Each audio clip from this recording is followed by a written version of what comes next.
I reviewed Joker 2 a little bit back on this channel with my buddy Nate, so if you want to get my full thoughts on the movie, kind of breaking it down, you can check that out there. I mean, I think it's pretty obvious from this title and from what I'm talking about that I did not like it. If you did like it, I'm not here to condescend to you and say, well, there's lots of bad movies I like too, or anything like that. I just think this movie sucks, personally. I have my reasons for that. And it seems like a lot of the audience did not connect with the movie. A lot of the audience did not like the movie or care for it in the slightest.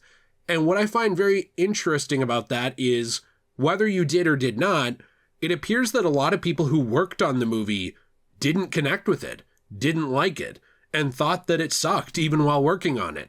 Now, comedian Tim Dillon talked about this a couple of times in different places. He's talked about it now on the Joe Rogan podcast. He's talked about it on his own show, The Tim Dillon Show. So, he's already talked about this a couple of times, but I wanted to look at these and also look at something else that came up just the other day, which is that even David Zaslav admitted that this was a really disappointing movie and that essentially they need to do better. So, if you like the movie, that's great.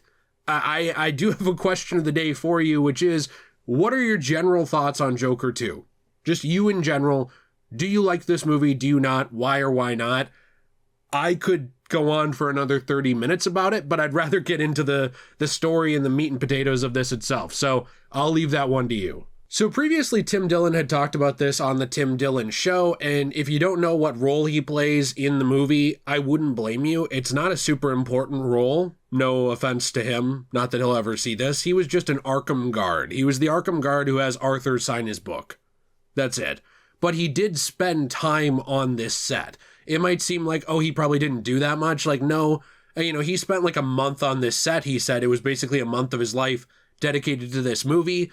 Now, there were people who this movie was a year of their life dedicated, who were in it a lot more, or who were doing behind the scenes work like costumes, VFX, lighting, all that stuff. But he is somebody who spent time on this set.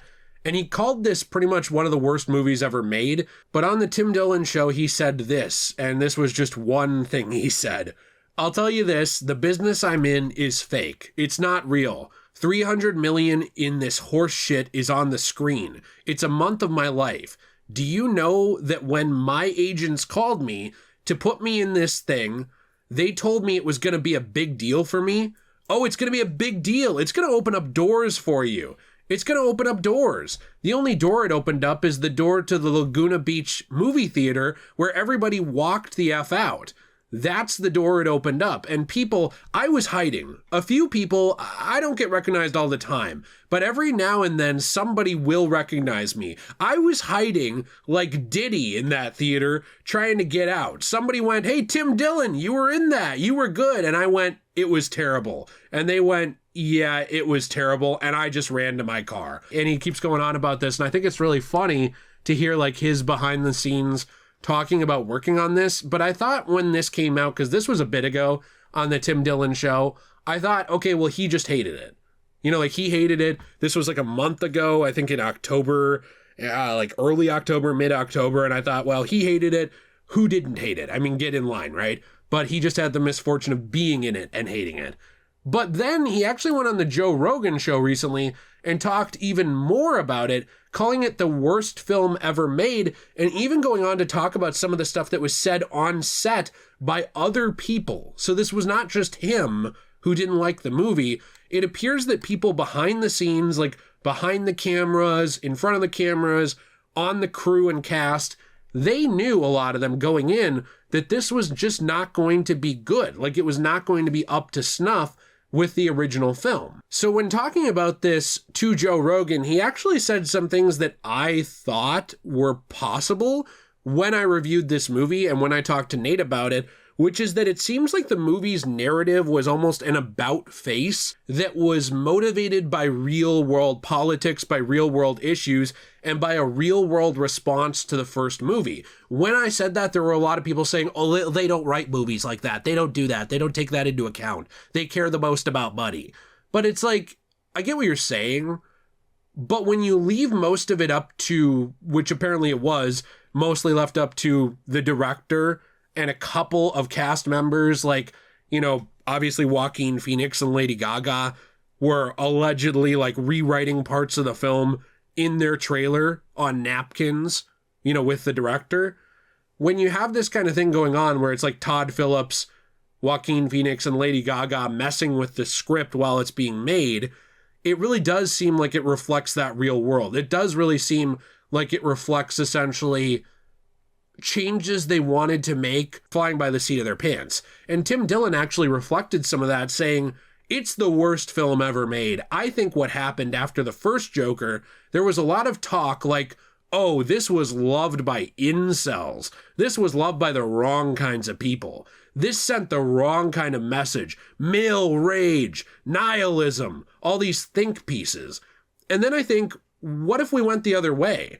And now they have Joaquin Phoenix and Lady Gaga tap dancing to a point where it's insane. So something funny I think about this, though, too, is that people pointed this out. Like, people pointed out that it felt like it was a response to that real world and that it was just a opposite side of the coin. Like, how do we undo everything from the first movie? How do we take this guy that was supposed to be, like this figurehead for a movement and make it like, here's what happens when the movement gets out of control. The guards drag him off to the shower, do things to his butt pretty much, because like we can't let him really, like, it felt like it was using sexual assault as like a rod to beat down the audience and the main character, not like actually as a tragic thing that happens and then it like contributes to the character, is an exploration of the character, or even as a motivator, like something, movies kind of like The Girl with the Dragon Tattoo, where you have that happen and then there's like a revenge story and it actually plays into who the character is. No, it was like they wanted to take the character and strip him of all possible dignity. And I don't think people who have been through that don't have dignity, but it felt to me like Todd Phillips was putting that idea on the audience. Like, essentially, you liked this character, we are going to break him down in every possible way, physically and psychologically, so that you leave the movie just upset.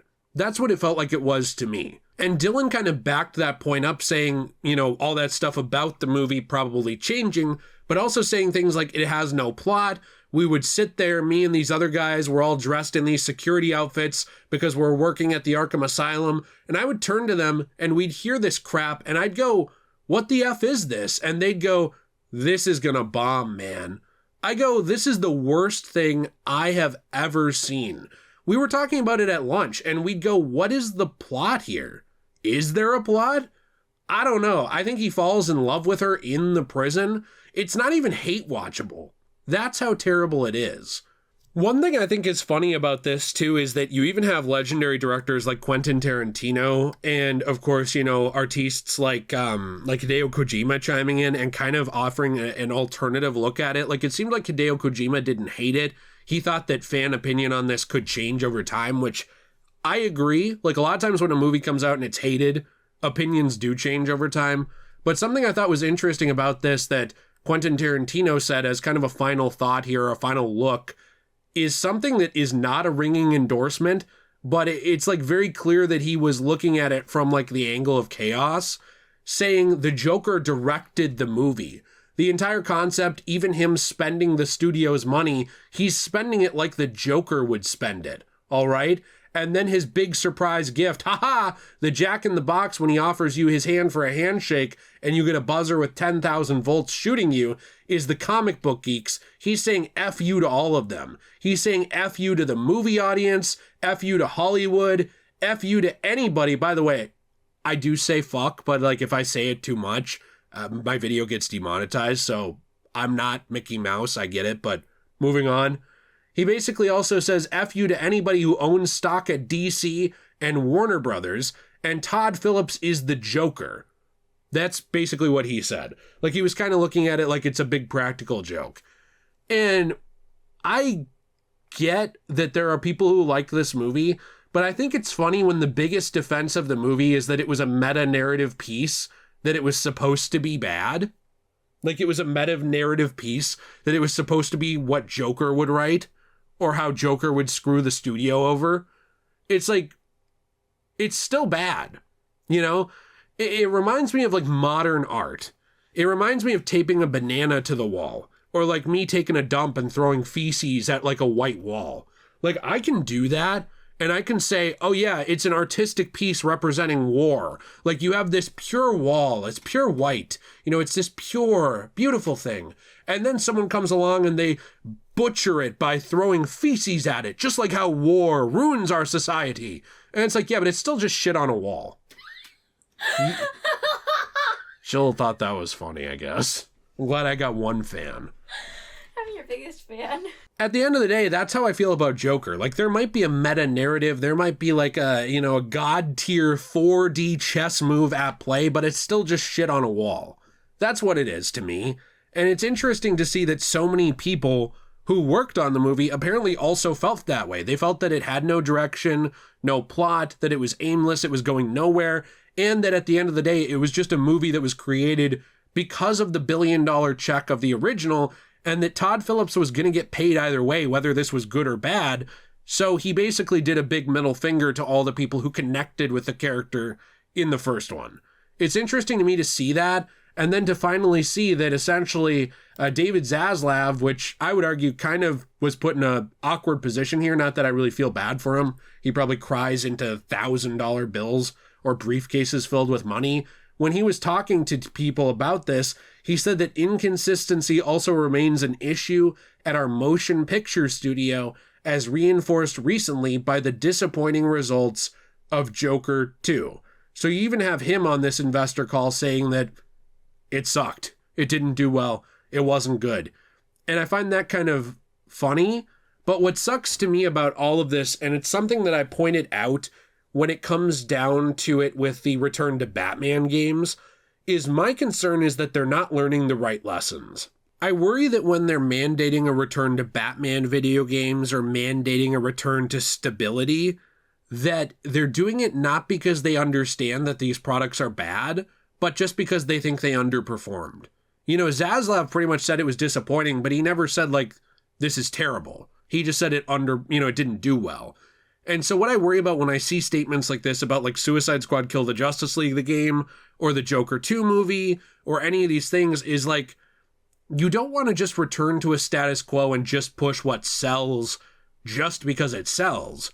What you want to do is push it because it's good. That you want to make money, you're a company, but you got to make something good. And I worry that, they think that the answer here is don't experiment. Sometimes an unexpected sequel can be good. It really can. Or, oh, don't make the Gotham Knights or Suicide Squads of the world where you focus on this character that's not a mainstay. Sometimes those things can be great. The problem is when they're bad. The problem isn't that this movie was a Joker movie. The problem wasn't that the Suicide Squad game was about the Suicide Squad. That's not why these things didn't sell. They didn't sell because they weren't good enough. There wasn't enough heart and soul there. They weren't good art, or exceptional art. And I don't think you can do just fine. There's a world of options out there where you can go to anime, video games, comic books, a billion other movies. This isn't ancient Rome, or I shouldn't even say ancient Rome.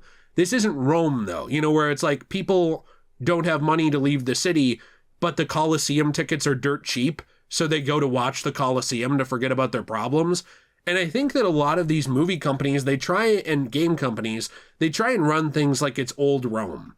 Like, this is the only option you got. You're going to sit there, you're going to eat what's on your plate, eat our slop, and it is what it is. You can't go somewhere else. There's a billion other places you can go, whether it's real life or other entertainment media, and you have to be good. You can't just be okay.